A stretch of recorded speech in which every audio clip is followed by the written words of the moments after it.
चलो बच्चों शुरू कर रहा हूँ मैं। एक्चुअली कभी भी कोई भी चीज़, अभी ये लिखना नहीं है, सिर्फ आपके समझने के लिए, बाद में लिखने की जितनी बात होगी मैं बता दूंगा और इस चीज़ की आपको रिकॉर्डिंग में मिल जाएगी। बच्चों कभी भी कोई दो मॉलिक्यूल्स अगर एक दूसरे से बहुत ज़्यादा अट्रैक्टेड रहते हैं, मतलब उनके बीच में आपस में इंटरमॉलिकुलर फोर्स ऑफ अट्रैक्शन अगर बहुत ज़्यादा है, अगर आप गौर करोगे तो ये जो हरी हरी धागे बनाए हैं मैंने दो मॉलिक्यूल्स के बीच में, इसे मैं इंटरमॉलिकुलर अट्रैक्शन बोल रहा हूँ। तो अगर ये बहुत ज़्यादा है तो दो मॉलिक्यूल्स एक दूसरे के बहुत पास रहेंगे। पास रहेंगे तो किस स्टेट में आ जाएंगे बेटा? Hello, solid. यदि इनके बीच में इंटरमॉलिकुलर अट्रैक्शन घट गया यानी कि कम हो गया, आप गौर करो मैंने ये लाइनें पतली कर दी हैं थोड़ी सी ग्रीन कलर की, जिन्हें मैं इंटरमॉलिकुलर अट्रैक्शन फोर्स कह रहा हूँ, तो ये स्टेट क्या होगा बेटा? ये थोड़ा सा दूर हो जाएंगे तो लिक्विड स्टेट में आ जाएंगे। और शायद वही वाली बात कि अगर मॉलिक्यूल्स बहुत दूर दूर होंगे तो बहुत दूर इसलिए होंगे सर क्योंकि उनके बीच में इंटरमॉलिकुलर अट्रैक्शन बहुत हल्का होगा, और बहुत हल्का इंटरमॉलिकुलर अट्रैक्शन होगा तो मॉलिक्यूल्स दूर दूर रहेंगे। तो ये कहानी हो गई भाई। अगर आप देखो तो नीले नीले मॉलिक्यूल्स सेम है बेटा, मॉलिक्यूल्स में कोई फ़र्क नहीं है। एग्जाम्पल के लिए अगर आपको बोलूँ तो ये भी ए बी मॉलिक्यूल है, मान लेते हैं ये भी ए बी मॉलिक्यूल है, ये भी, इसमें कोई केमिकल चेंज नहीं आया है, ये भी ए बी है, ये भी ए बी।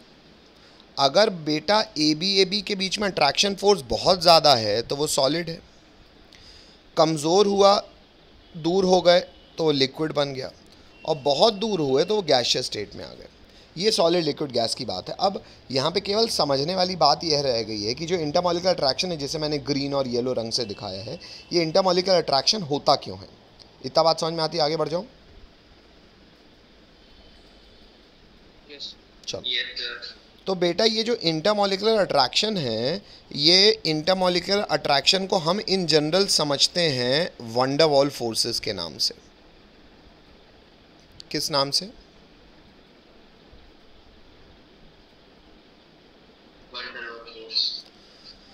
अब ये जो वैन डर वाल फोर्स है, शायद ए डबल एल होता है ना? क्यों रोशन? कि डबल ए एल? नहीं, डबल ए एल ज़्यादा अच्छा लग रहा था।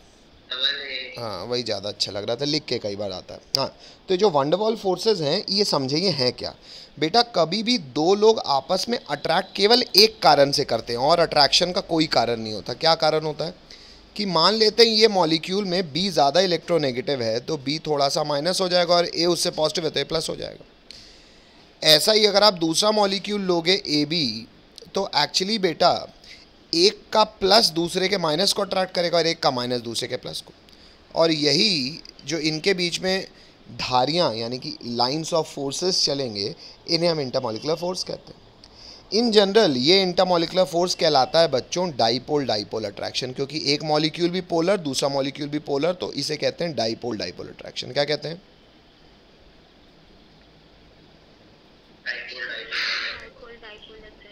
ठीक है, ये पहला वैन डर वाल फोर्स का पहला प्रकार हो गया। अब बेटा dipole dipole attraction is nothing but Coulombic force sir, plus minus का अट्रैक्शन। बेटा एक एक्सट्रीम केस होता है डाइपोल डाइपोल अट्रैक्शन का, जिसको मैं बी से चिन्हित कर रहा हूं, और इसका नाम होता है हाइड्रोजन बॉन्डिंग। अब हाइड्रोजन बॉन्डिंग और डाइपोल डाइपोल अट्रैक्शन में फ़र्क कुछ नहीं है बेटा, बस फ़र्क छोटा सा बेसिक सा ये है कि अगर हाइड्रोजन बॉन्ड फ्लोरीन या हाइड्रोजन बॉन्ड ऑक्सीजन या हाइड्रोजन बॉन्ड नाइट्रोजन, केवल इन तीन केसेस में ऐसा ऑब्जर्व किया जाता है कि एक मॉलिक्यूल अपने दूसरे मॉलिक्यूल से, हाँ सर बाकी सब स्टोरी तो वही है, कौन सी स्टोरी? कि ये डेल्टा नेगेटिव है, ये डेल्टा पॉजिटिव है, लेकिन बेटा यहाँ पे डेल्टा नेगेटिव डेल्टा पॉजिटिव का मैग्नीट्यूड इतना ज़्यादा हो जाता है, इतना ज़्यादा स्ट्रॉन्ग माइनस और प्लस से हो जाता है कि किसी दूसरे के प्लस और माइनस से अब जब इसका अट्रैक्शन होगा तो वो अट्रैक्शन नॉर्मल नहीं होगा बेटा, वो अट्रैक्शन बहुत मजबूत होगा। क्यों? क्योंकि सर जो कूलम्बिक फोर्स होता है, शायद इतना हम जानते हैं, वो डायरेक्टली प्रोपोर्शनल होता है चार्ज के, प्रोडक्ट ऑफ चार्जेस। बेटा यहाँ पे क्योंकि सबसे ज़्यादा इलेक्ट्रोनेगेटिव और सबसे ज़्यादा इलेक्ट्रो पॉजिटिव नहीं होता हाइड्रोजन, पर साइज़ में छोटा होता है, तो क्योंकि इतना ज़्यादा इलेक्ट्रोनेगेटिव एलिमेंट है और लगभग हाइड्रोजन इलेक्ट्रोपॉजिटिव ही है, इतना ज़्यादा प्लस माइनस का जनरेशन हो जाता है और साइज़ इतना ऑप्टिमम यानी कि छोटा रहता है कि फोर्स ऑफ अट्रैक्शन का मैग्नीट्यूड एक्सेप्शनली हाई होता है। एक्सेप्शनली हाई होने का अर्थ ये है कि अगर यहाँ मैं ये ग्रीन कलर के अट्रैक्शन को 1000 रुपये के आसपास आंकलन या मूल्यांकन कर रहा हूँ, तो नॉर्मल डाइपोल डाइपोल अट्रैक्शन का यही अट्रैक्शन फोर्स कहो 10 से 20 रुपये के अट्रैक्शन फोर्स का होगा। तो अगर कोई अट्रैक्शन फोर्स 10 रुपये 20 रुपये के मैग्नीट्यूड में है और उसका कंपैरिजन 1000 के मल्टीपल में होने लगे, तो नॉर्मल डाइपोल डाइपोल तो बोलना उचित नहीं होगा। इसलिए इस एक्सेप्शनल डाइपोल डाइपोल अट्रैक्शन को हम एक नाम नया दे देते हैं और ये नाम कहलाता है hydrogen bonding. Hello hello yes sir. Hello, बाकी लोगों सबका हाँ चाहिए मुझे। Yes sir. ठीक है, एक इसमें तीसरा और वंडरवॉल फोर्स आता है बच्चों, उसको इंग्लिश में कहा जाता है लंदन डिस्पर्जन फोर्स। क्या बोलते हैं?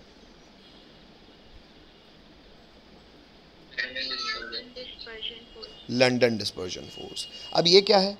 जैसे एक्सट्रीम मजबूत case of dipole dipole attraction H bonding है, वैसे एक्सट्रीम घटिया लुल्ल case of dipole dipole attraction कौन है?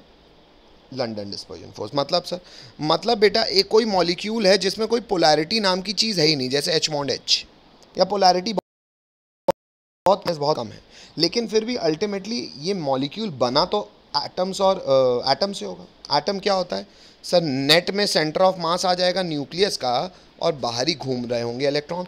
ओवरऑल एटम से मिलके चीज़ बनी है तो उसका ओवरऑल स्वभाव तो एटॉमिक ही हो, मतलब उसी के जैसा होगा कि बीच में कहीं न्यूक्लियस होगा या centre of mass of positive charge होगा और इलेक्ट्रॉन इर्द गिर्द घूम रहे होंगे। अगर घूम बच्चों तो कभी घूम घूम के यहाँ आएंगे तो दूसरी जगह पे नहीं होंगे, मतलब यहाँ पे हमेशा के लिए नहीं, पर आज का माइनस यहाँ इस क्षण का, तो इस क्षण का में उधर माइनस है तो यहाँ नहीं।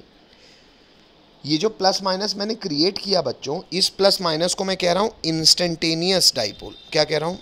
इस क्षण का डाइपोल बोल सकता हूँ।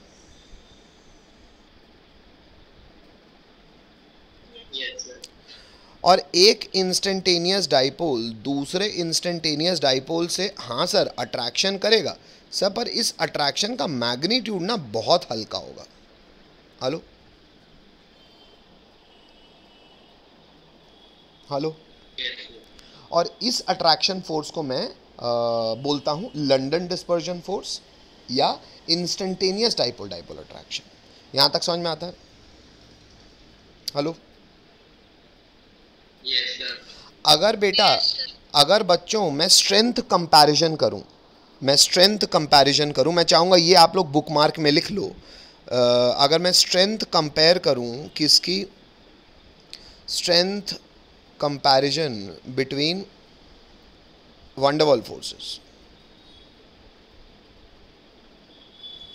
तो स्ट्रेंथ कंपैरिजन अगर मैं करूं वंडरवॉल फोर्स की, तो बेटा बहुत ज़्यादा स्ट्रांग होता है कौन? Hydrogen bonding. इससे कम होता है बेटा कौन?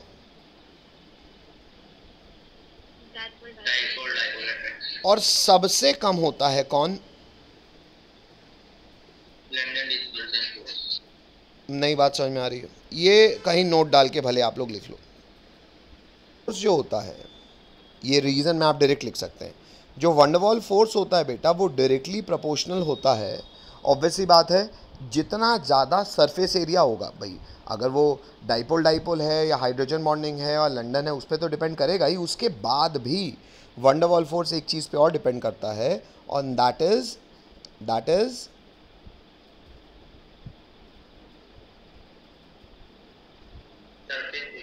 Surface area of molecule. अब बेटा मॉलिक्यूल अगर बड़े एटम से मिलके बना है तो ऑब्वियस ही बात है उसका सरफेस एरिया भी ज़्यादा होगा। तो कई लोग इसको मास या से कंपेयर कर देते हैं। एक्चुअली मास से बहुत फ़र्क नहीं है। मेन फ़र्क है कभी भी कोई चीज़ भारी होगी तो वो जगह ज़्यादा लेगी, और ज़्यादा जगह लेगी तो उसका सरफेस एरिया ज़्यादा होगा। सरफेस एरिया ज़्यादा होगा तो वंडरवॉल फोर्सेस अट्रैक्शन करने के, जो मैंने मॉलिक्यूल को 2 मॉलिक्यूल्स दिखाए थे ना, अब वो मॉलिक्यूल का जैसे जैसे सरफेस एरिया बढ़ता जाएगा उनके बीच में लाइंस ऑफ फोर्सेस भी बढ़ते जाएंगे, जिन्हें हम वन डर वाल फोर्स कहते हैं। Hello hello,